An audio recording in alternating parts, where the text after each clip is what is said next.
পাকিস্তানে 144 ধারা জারি, যে কোনো সময় আসতে পারে সেনাবাহিনীর বহর। এমন একটা অবস্থায় টালমাটাল পাকিস্তানের বর্তমান রাজনৈতিক অবস্থা।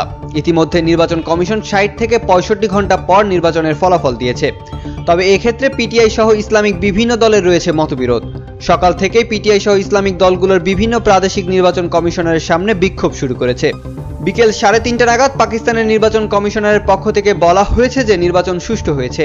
তারা তাদের পক্ষ থেকে যতটুকু করা সম্ভব সুষ্ঠুভাবে নির্বাচন পালন করেছে। 6টার দিকে আমরা জানতে পেরেছি যে পাকিস্তানের জরুরি অবস্থায় ঘোষণা করা হয়েছে এই 144 ধারা জারি। ভোটের ফলাফল ঘোষণার মধ্য দিয়ে আগামীতে পাকিস্তানের 4টি ঘটনা ঘটতে পারে বলে মনে করছেন বিশেষজ্ঞরা। পিপিপির বিওয়ালা ভুট্টো, জারদারি ও অন্য ছোট দলগুলোর সঙ্গে জোট করে সরকারে আসতে পারেন নওয়াজ শরীফ। ইমরান খানের সমর্থিত স্বতন্ত্র প্রার্থীরা অন্য দলের সঙ্গে জোটবদ্ধ হয়ে ক্ষমতায় আসতে পারেন। তবে এক্ষেত্রে তাদের প্রধানমন্ত্রী কে হবেন তা নিয়ে রয়েছে বড় ধরনের সংশয়। জোট সরকারের প্রধান নিজ দল থেকে করার জন্য চাপ দিতে পারে পিপিপি, কেননা পিপিপি ছাড়া অন্য কোনো দল সরকার গঠন করতে পারবে না। ইতিমধ্যে পিপিপি নওয়াজ শরীফের কাছে প্রধানমন্ত্রীর পদ দাবি করেছে বলে শোনা যাচ্ছে। দেখা গেল দেন দরবার করে কোনো দলই জোট সরকার গঠন করতে পারল না। সেক্ষেত্রে দেশের শাসনাভার শক্তিশালী সেনাবাহিনী গ্রহণ করতে পারে, এমন ইতিহাস পাকিস্তানে রয়েছে। ফলে এমনটাই যদি ঘটে তাহলে অবাক হওয়ার তেমন কিছুই থাকবে না।